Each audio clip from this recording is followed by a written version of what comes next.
Praise the Lord. आप सबों को मेरा जय मसीह की। और मैं परमेश्वर से प्रार्थना करती हूँ कि मेरे सारे संडे स्कूल के बच्चे प्रभु यीशु मसीह के लहू में सुरक्षित रहें और बचे रहें और बहुत आयत की आशीष मिले। और आज मैं आप लोगों को 2 राज्यों के बारे में बताना चाहती हूँ। जैसे एक तो राज्य होता है कि जो हम देख रहे हैं, जैसे हम लोग सब इंडिया में रहते हैं, हम सब इंडियन हैं। और भी राज्य है जो हमको दिखाई नहीं देता है, और वो राज्य है परमेश्वर का राज्य। तो परमेश्वर ने पहले स्वर्ग को बनाया, फिर पृथ्वी को बनाया, और स्वर्ग में जो कुछ भी है वो सब कुछ परमेश्वर पिता ने बनाया। और वहाँ पर ढेर सारे स्वर्गदूतों को बनाया। और फिर एक स्वर्गदूत ने, जब उसको बहुत सारा पावर मिल गया, बहुत सारी शक्ति मिल गई, तो उसके मन में घमंड आया कि वो परमेश्वर की जगह ले सकता है। और जब उसने मन में सोचा कि मैं परमेश्वर की जगह लूंगा, मैं ईश्वर बनूंगा, तब परमेश्वर जो उसको बनाया था, उसके मन की बात जानकर उस स्वर्गदूत को, जो स्वर्गदूतों का प्रधान हुआ करता था, लूसीफर, उसको इस दुनिया में, उसको ऊपर स्वर्ग से नीचे फेंक दिया गया। और वो उसके अंदर जो भूख थी ईश्वर बनने की, तो वो उसके अंदर ही रही। और जब परमेश्वर ने मनुष्य को बनाया, तो वो मनुष्य को अपने लिए उन्होंने बनाया कि उसके साथ संगति करे। और जो पूरी दुनिया को बनाया, वो मनुष्य के लिए बनाया। दुनिया में जो कुछ भी दिख रहा है वो सब मनुष्य के लिए बनाया गया है कि वो उस पर अधिकार रखे, ना कि उसके अधिकारी हमको होना है, पर मनुष्य को बनाया कि वो पूरे संसार में जो चीज भी दिखता है उसके अधिकारी हो जाए। तो हमें अधिकार करने के लिए बनाया है परमेश्वर ने। परंतु जो शैतान, वो जो लूसीफर था, स्वर्ग से गिरा दिया गया, वो बन गया शैतान, यानी परमेश्वर का विरोधी। अब वो गुस्से में था, विरोध में था। तो जब मनुष्य को परमेश्वर ने बनाया, उसके साथ संगति करने लग गया, तब उसने क्या करा कि जो आदम हवा थे उसको बहकाकर पाप में गिरा दिया। वो सोचा कि जो परमेश्वर की संगति में जो जाएगा, मैं उसको उससे अलग कर दूंगा। और उसने क्या करा कि आदम को, हवा को बहका के परमेश्वर की आज्ञा को लोग तोड़ दिए, और वही भूख आदम हवा के अंदर भी डाल दिया कि यदि तुम परमेश्वर की बात नहीं सुनो और उनकी आज्ञा टूटती है तो तोड़ने दो, परंतु तुम यदि परमेश्वर की आज्ञा नहीं मानोगे और जो आज्ञा दी है वो नहीं मानोगे और फल खा लोगे, तो तुम भी परमेश्वर के तुल्य हो जाओगे। तो वो आदम हवा के अंदर भी वही इच्छा आ गई कि हम भी परमेश्वर के तुल्य हो जाएंगे, और वही जहर वो इंसानों में घोल दिया। और जब मनुष्य ने आज्ञा तोड़ी तो वो पापी हो गए, और उनकी जो संतान है वो भी पापी होते गई। तो इस दुनिया में जो भी व्यक्ति पैदा होता है वो पापी ही होता है। और बहुत सारे लोग बोलते हैं कि हमने तो कोई गलत काम नहीं करा, हम नहीं है पापी। परंतु नहीं, जो भी इस दुनिया में पैदा होता है वो सब पापी है, क्योंकि वो आदम की संतान है जिसने परमेश्वर की आज्ञा तोड़ी थी। और परमेश्वर की आज्ञा तोड़ना यानी पाप करना है। तो आदम ने जो तोड़ा तो वो पापी हुआ, उसके संतान और हम लोग सब भी पापी हुए। परंतु परमेश्वर ने एक उपाय को किया, और परमेश्वर ने यीशु मसीह को इस दुनिया में भेजा ताकि वो हम सब के पापों के बदले बलिदान दे। हम सबको, जो शैतान के राज्य में हम लोग हैं, वो सब हम लोग को छुड़ा ले। जैसे कि इस दुनिया में कोई भी पैदा होता है वो शैतान के राज्य में ही पैदा होता है, क्योंकि इस दुनिया में शैतान का राज चलता है। तो जो कोई भी पैदा होता है इस दुनिया में, वो ऑटोमेटिक शैतान के राज्य में पैदा होता है।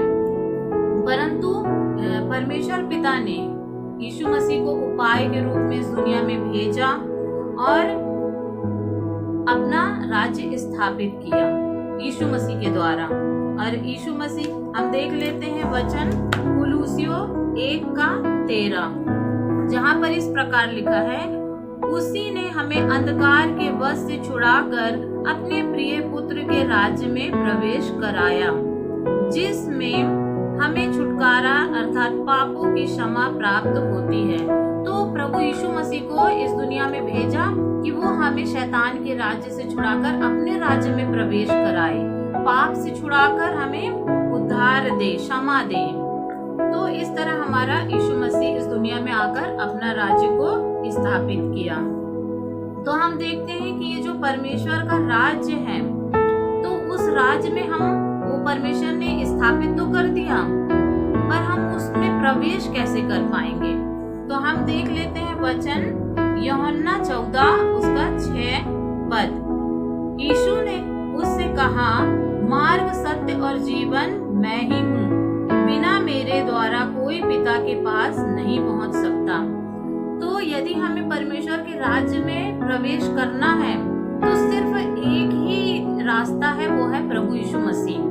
जब हम प्रभु यीशु मसीह पर विश्वास करते हैं और अपने मुंह से अंगीकार करते हैं कि आप ही प्रभु हैं, आप ही हमारे मुक्तिदाता हैं, तो जब हम अंगीकार करते हैं और बपतिस्मा लेकर हम ये गवाही देते हैं सबके सामने कि हम अब परमेश्वर के राज्य में शामिल हो गए हैं, प्रभु भोज लेकर गवाही देते हैं कि हम परमेश्वर के राज्य में शामिल हो गए हैं, यीशु मसीह की नई वाचा में हम शामिल हो गए हैं, तो इस प्रकार हम परमेश्वर के राज्य में शामिल हो जाते हैं। फिर हम देखते हैं कि राज्य में प्रवेश करने के बाद हमें क्या करना है। हमने यीशु मसीह पर विश्वास भी किया, उसे मुंह से कबूला भी, और इस तरह हम परमेश्वर के राज्य में आ गए। अब हम जब राज्य में आ गए तो अब हमको क्या करना है? तो सबसे पहली बात हमको करना है कि हमें बढ़ना है। जैसे एक छोटा बच्चा रहता है, वो धीरे धीरे करके बढ़ता है, तो वैसे ही हमें भी परमेश्वर के राज्य में बढ़ना है। तो किन चीजों में बढ़ना है? पहला है वचन में। हमको वचन में बढ़ना है। ये नहीं कि हम थोड़ा सा वचन पढ़ लिए, कैलेंडर में जो डेट है वो वाला वचन पढ़ लिए, हमने वचन पढ़ लिया, या निकाले बाइबल खोलकर कोई सा भी वचन मिल गया वो पढ़ लिए, बस हो गया। नहीं, हमें इस वचन को पूरा पढ़ना है और पूरे ध्यान से पढ़ना है और उसको समझना है, और पवित्र आत्मा हमारी सहायता करता है समझने में। तो हमको वचनों में बढ़ना है, उसको समझना है। फिर उसके बाद प्रार्थना में बढ़ना है। जैसे मैं ही छोटी थी जब, तो मेरे भाई ने मुझे छोटे से प्रेयर सिखाया था खाने की, कि यीशु मसीह हमारे खाने में आशीष दीजिए, आमीन। तो इतनी छोटी सी प्रेयर पहले मैं करती थी, पर यदि मैं अब बड़े होकर भी वही प्रार्थना करूंगी तो ये बहुत ही हंसी की बात होगी, बहुत ही शर्म की बात होगी। तो धीरे धीरे मैं प्रार्थनाओं में और बढ़ते गई। तो वैसे ही हम सबको भी प्रार्थना में बढ़ते जाना है। और मैं धन्यवाद देती हूँ अपनी बहन सीमा का, कि मैं उनके द्वारा सीखी मैंने कि प्रार्थनाओं में कैसे समय को देना है, कैसे बढ़ना है, और मैं आगे बढ़ी। फिर हमें संगति में बढ़ना है। तो परमेश्वर की जो संगति है उसमें हमको अधिक से अधिक रहना है, समय बिताना है वचनों में, प्रार्थना में, और जो प्रभु के लोग हैं उनकी संगति में बढ़ना है। हम गपशप कर सकते हैं, फालतू में घूम सकते हैं, सब कर सकते हैं, परंतु अच्छा होगा कि हम प्रभु की संगति में आगे बढ़े। जैसे कि मेरे बहुत सारे ऐसे लोग हैं, जैसे कि ब्रदर जॉनसन है, मैं उनकी संगति में वचनों को सीखती हूँ। फिर शाजी ब्रदर हैं, फिर दबोरा ग्रुप की बहनें हैं हमारी, उनके संगति में रहती हूँ। फिर हमारा भाई गौरव है, तो इन सब की संगति में लेती हूँ और उनसे वचनों को सीखती हूँ, प्रभु की शिक्षाओं को सीखती हूँ, तो मैं और भी प्रभु में आगे बढ़ते हैं। तो ऐसे ही हमें भी बढ़ना है। हमें बच्चे की बच्चे नहीं रहना है कि जब हमने प्रभु को ग्रहण किया तो जैसे हम तब थे तो अभी भी हम वैसे ही रहें। हमें आगे बढ़ना है और हमें देखना है कि हम आगे बढ़ रहे हैं कि नहीं, कि वहीं के वहीं पड़े हैं। फिर जो यीशु मसीह का बोझ है, उनका बोझ था सुसमाचार को फैलाना, और जो अंधकार में जकड़े हुए लोग हैं, शैतान के पकड़े हुए लोग हैं, उनको छुटकारा देना। तो हमें प्रभु यीशु मसीह के काम को हमें ले लेना है, उनके बोझ को हमें लेना है, हमें सुसमाचार फैलाना है, छुटकारे का काम करना है, और जो यीशु मसीह को अपना बोझ दे देना है। क्योंकि उन्होंने खुद कहा है मेरा बोझ तुम ले लो और अपना बोझ मुझे दे दो। और हमारी जितनी भी बोझ, समस्याएं, परेशानी है, सब कुछ हमें यीशु पर डाल देना है और उसके बोझ को ले लेना है। फिर हम देखते हैं कि हमें और क्या करना है कि पीछे नहीं मुड़ना है। यदि हमने एक बार परमेश्वर के राज्य में प्रवेश कर लिया है तो फिर हमको पीछे नहीं मुड़ना है। जैसे कि लूका 9:62 पद में कहता है वचन कि जो कोई अपना हाथ हल पर रख कर पीछे देखता है वह परमेश्वर के राज्य के योग्य नहीं है। तो हमें, जब हम एक बार परमेश्वर के राज्य में आ गए हैं, तो चाहे हमारे जीवन में दुख, मुसीबत, परेशानी कुछ भी आए, तो हमें पीछे नहीं मुड़ना है कि यीशु मसीह हम तो आपके राज्य में आए, हम तो सब अच्छा किए, फिर हमारे जीवन में ये दुख परेशानी क्यों? ये दुख परेशानी हमारा यीशु परमेश्वर नहीं लाता है, ये दुख परेशानी शैतान लाता है। और जब हम लापरवाह हो जाते हैं तो शैतान को मौका मिलता है। तो ये जो शैतान है, जब देखता है कि लोग यीशु मसीह के राज्य में आ रहे हैं, और वो क्या करता, पूरी कोशिश करता है कि वो परमेश्वर के राज्य में ना जाए पर हमारे राज्य में आए, जो शैतानी राज्य है। क्योंकि शैतान तो गिराया गया, पर जो उसके चेले थे, जो उसकी बातों को मानते थे, वो भी 1/3 स्वर्गदूत स्वर्ग से गिरा दिए गए। तो चेले और उसके साथी सब अपना राज्य बना के रखे हैं और अपना राज्य फैलाते हैं और प्रभु के लोगों को सताते हैं। तो इस तरह हमको वो शैतान बहुत चालें चढ़ेगा, आड़ी तिरछी चालें चलेगा, तीर चलाएगा, परंतु हमें पीछे नहीं मुड़ना है। क्योंकि लूत की पत्नी को देखा, वो जब पीछे मुड़ी, उसको मना था पीछे देखना, फिर भी वो मुड़ गई पीछे और नमक का खंबा बन गई, मर गई। फिर हम देखते हैं इस्राएली लोग जो थे, परमेश्वर ने उनको निकाला गुलामी से, तो वो लोग क्या करें, बड़ करते रहे पूरे रास्ते में, और वो शरीर से तो पीछे नहीं मुड़े पर अपने मन से पीछे मुड़ गए कि हम वहीं गुलामी में अच्छे थे, वहीं हम अच्छे थे, हमको क्यों छुड़ा लिए। तो इस तरह तो वो फिर नाश भी हो गए बहुत सारे लोग जो पीछे मुड़ के देखे। तो इस तरह हमको पीछे मुड़कर नहीं देखना है, आगे बढ़ना है। और जो शैतान है और हमारा जो युद्ध है वो शारीरिक युद्ध नहीं है, जैसे कि एक राज्य दूसरे राज्य पर लड़ाई करता है, एक इंसान दूसरे इंसान से लड़ाई करता है चाकू से, बंदूक से। तो ये युद्ध जो है वो ये ऐसा वाला नहीं है, पर मल्ल युद्ध है, आत्मिक मल्ल युद्ध है। तो जब शैतानों से हमको युद्ध करना है, क्योंकि वो दिखाई नहीं देते हैं, पर हमको उनसे युद्ध करना है, तो हमको परमेश्वर के हथियार भी रखना है। तो ये हथियार हमको मिल जाते हैं इफिसियों 6 में, उसके 10 पद में हम पढ़ लेंगे। इसलिए प्रभु में और उसकी शक्ति के प्रभाव में बलवंत बनो। हमें परमेश्वर की शक्ति में बलवंत बनना है, उसकी पवित्र आत्मा में बलवंत होते जाना है।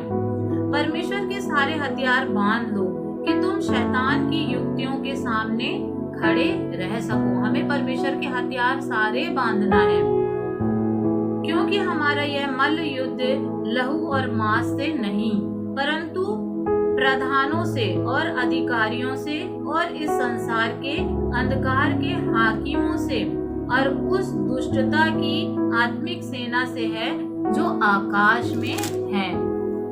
तो आकाश में, मध्य आकाश में ये शैतानी शक्तियां घूमती रहती हैं और जब मौका मिलता है वो हमला करती है।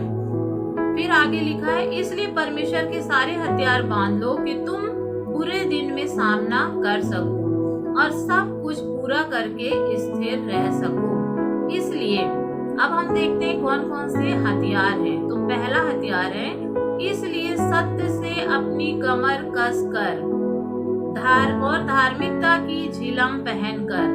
तो जब युद्ध करने जाते हैं तो सबसे पहले तो हमारी कमर कस कर बांधनी होती है, टाइट रहना है।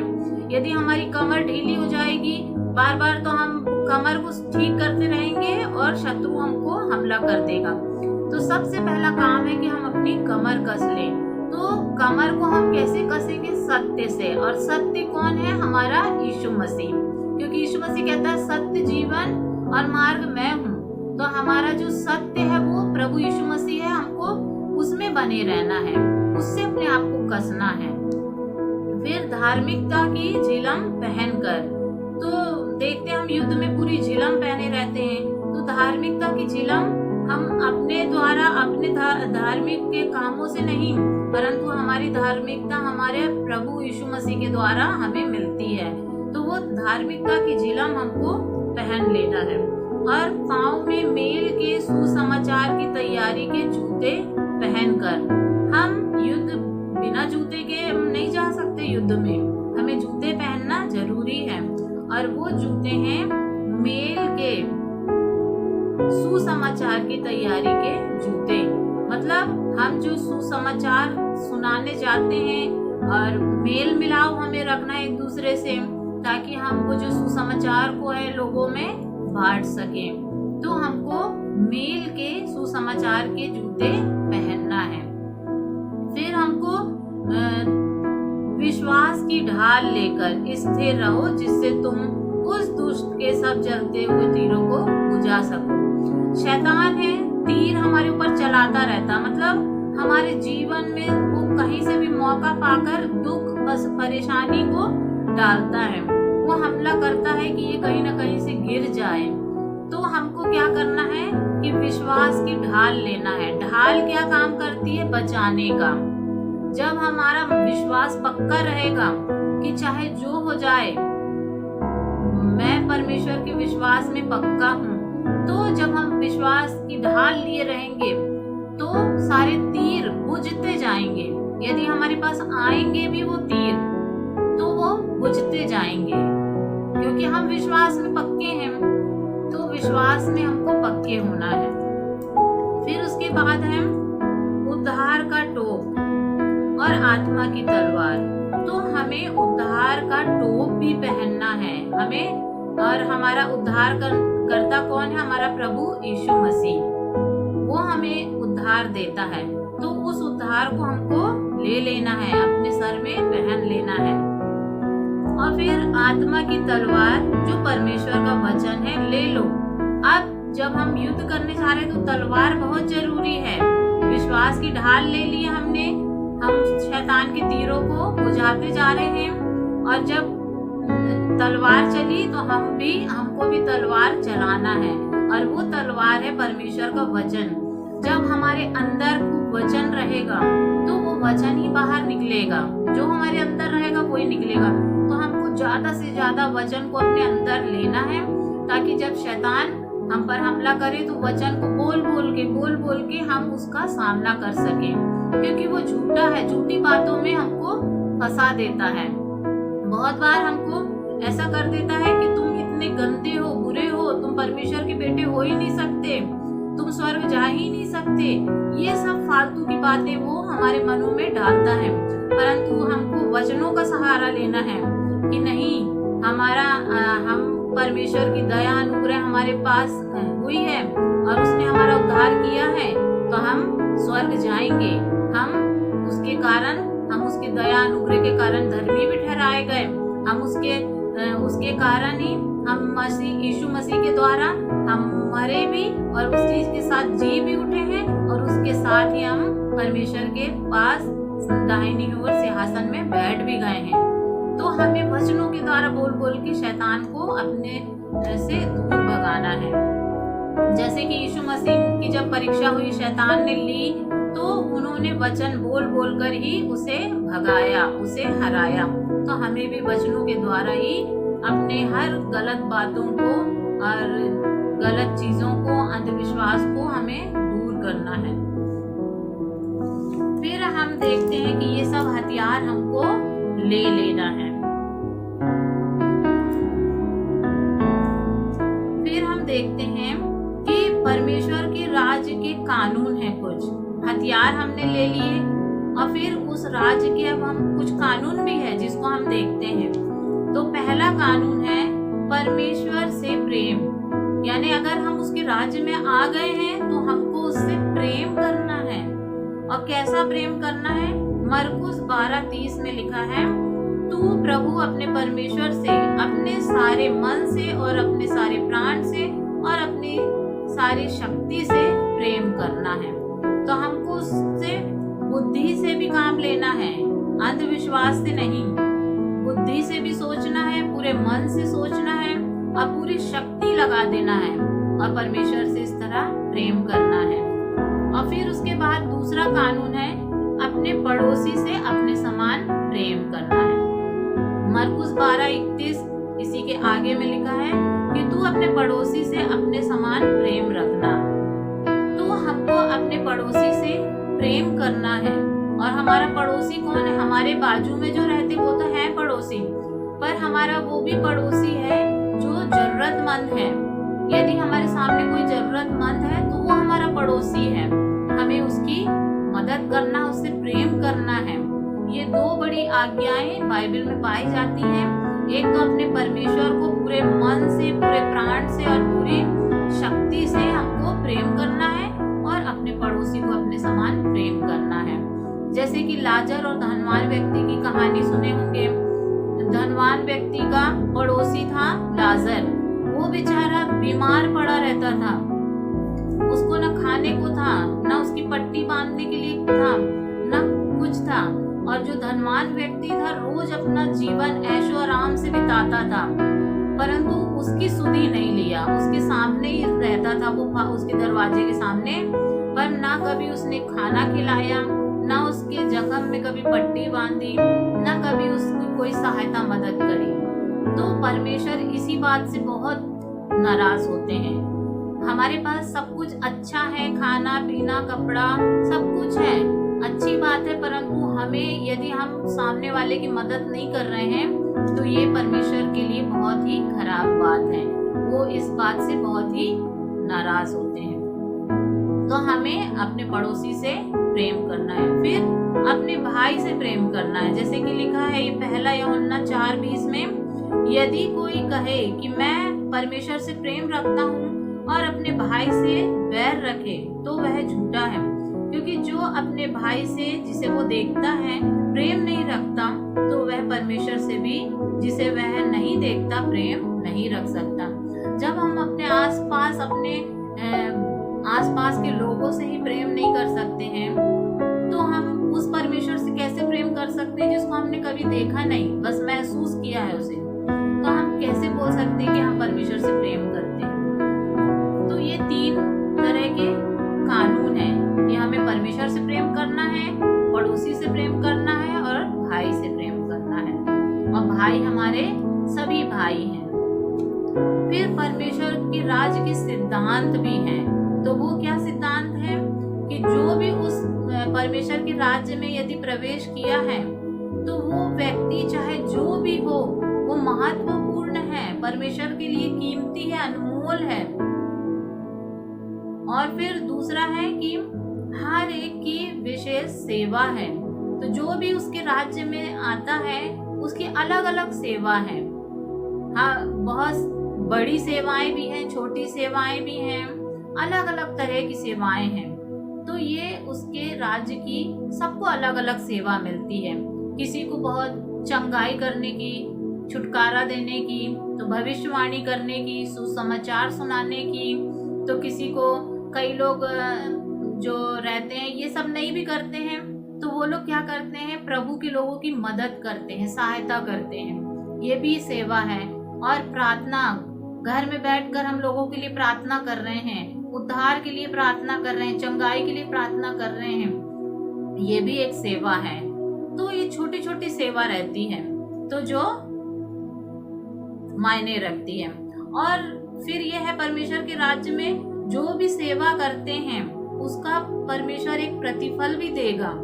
चाहे हम 1 गिलास पानी, जैसे कि पद लिखा है मत्ती 10:12, जो कोई इन छोटों में से एक को चेला जानकर केवल 1 कटोरा ठंडा पानी पिलाए तो मैं तुमसे सच कहता हूँ वह किसी रीति से अपना प्रतिफल ना खोएगा। यदि किसी को हमने प्रभु का सेवक जानकर 1 गिलास ठंडा पानी भी पिलाया है तो उसकी प्रतिफल परमेश्वर देगा। यदि हमने उसकी और ज्यादा मदद करी है तो परमेश्वर और हमारी प्रतिफल देगा। तो ऐसे ही प्रकाशित वाक्य 22:12 में लिखा है, देख मैं शीघ्र आने वाला हूँ और हर एक के काम के अनुसार बदला देने के लिए प्रतिफल मेरे पास है। तो परमेश्वर के पास अलग अलग प्रतिफल है, मुकुट है अलग अलग प्रकार के, तो वो अपने लोगों को एक दिन देगा। फिर उसके राज्य का सुसमाचार क्या है? तो उसके राज्य का सुसमाचार है, राज्य का यह सुसमाचार सारे जगत में प्रचार किया जाएगा। राज्य का यह सुसमाचार सारे जगत में प्रचार किया जाएगा कि सब जातियों में गवाही हो, तब अंत आ जाएगा। तो ये जो सुसमाचार है राज्य का, जो सदियों से चला आ रहा है, यीशु मसीह भी इस दुनिया में आए तो वो यही बोले कि परमेश्वर का राज्य निकट है और अपना मन फिराओ। बहुत सारे भविष्यवक्ता आए, चेले आए, सारे लोग आए और वो राज्य का सुसमाचार फैलाए कि प्रभु का राज्य निकट है और अपने मन को फिराओ, अपने आप को फिराओ, क्योंकि उसका राज्य निकट है, वो आने वाला है। तो इस तरह और थोमा जो था वो हमारे इस इंडिया में आया और उसने परमेश्वर के राज्य का ये सुसमाचार यहाँ सुनाया, जिससे कि बहुत सारे लोगों को ये सुसमाचार मिला। तो परमेश्वर ऐसे ही लोगों को इस्तेमाल आज भी कर रहा है। लोग सुसमाचार को फैला रहे हैं, परमेश्वर के राज्य को, और सुसमाचार जो सुनता है, जो मानता है, वो उस राज्य में शामिल हो जाता है। और सुसमाचार जो हमारे लिए तो यही है कि प्रभु यीशु मसीह इस दुनिया में आया, वो हमारे पापों के लिए मर गया और तीसरे दिन विजय होके जी भी उठा और बादलों में स्वर्ग में चला गया, और वो फिर आने वाला है, वो फिर आएगा और हम सबको भी ले जाएगा। और फिर उसके बाद उसका राज्य पूरी तरीके से स्थापित हो जाएगा। जैसे कि प्रकाशित वाक्य में हम देखते हैं कि उसका राज्य, लास्ट में सारे राज्य नाश हो जाएंगे, सिर्फ यीशु मसीह का राज्य ही रहेगा, परमेश्वर का राज्य ही इस दुनिया में रहेगा, और जो उसके लोग रहेंगे वो राज्य करेंगे उसको। तो आज हमारे पास भी कुछ प्रश्न हैं कि जो हमने ये परमेश्वर के राज्य के बारे में जाना, शैतान के राज्य के बारे में जाना, तो हम ये अपने आप से प्रश्न करें कि क्या यीशु मसीह मेरे जीवन का प्रभु है? क्या मेरे परिवार, क्या यीशु मसीह मेरे परिवार का प्रभु है? और क्या मेरी कलीसिया परमेश्वर के राज्य के सिद्धांतों पर आधारित है?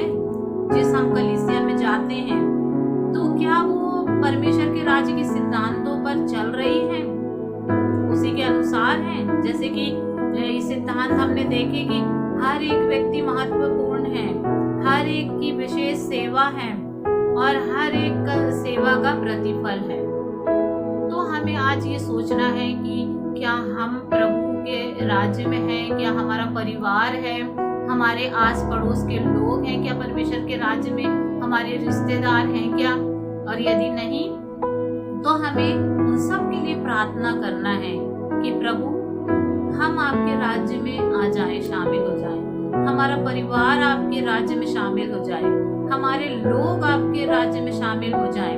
हमें सबके लिए प्रार्थना करना है और प्रतिदिन प्रार्थना करना है कि हम सब परमेश्वर के राज्य में शामिल होके और आनंदित हो जाएं, और जो लोग शैतान के राज्य में फंसे हुए हैं वो लोग उसके राज्य से छूटने पाए।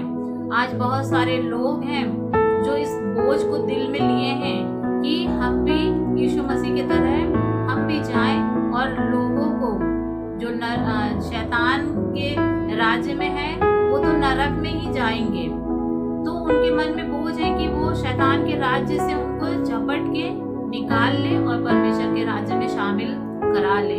इसलिए लोग दर दर भटक रहे हैं, दुख मुसीबत झेल रहे हैं और लोगों को परमेश्वर का वचन दे रहे हैं।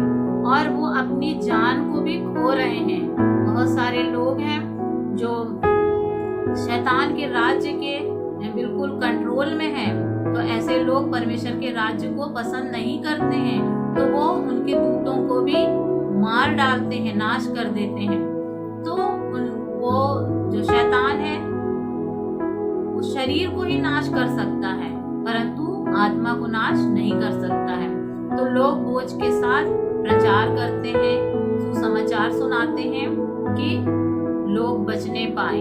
हमारी जान जाए तो जाए, परंतु लोगों की आत्मा बचना चाहिए। हमारा जीवन यहाँ बहुत छोटा सा है, हम यहाँ पर अपना दुख में बिता भी देंगे, दुख मुसीबत में, तो कोई बात नहीं है, परंतु जो आत्मा है उसको बचना चाहिए, क्योंकि बाद में, मृत्यु के बाद अनंत जीवन है, यानी बहुत लंबा जीवन है जो कभी खत्म नहीं होगा। क्योंकि शरीर तो मर सकता है, परंतु आत्मा कभी नहीं मर सकती है।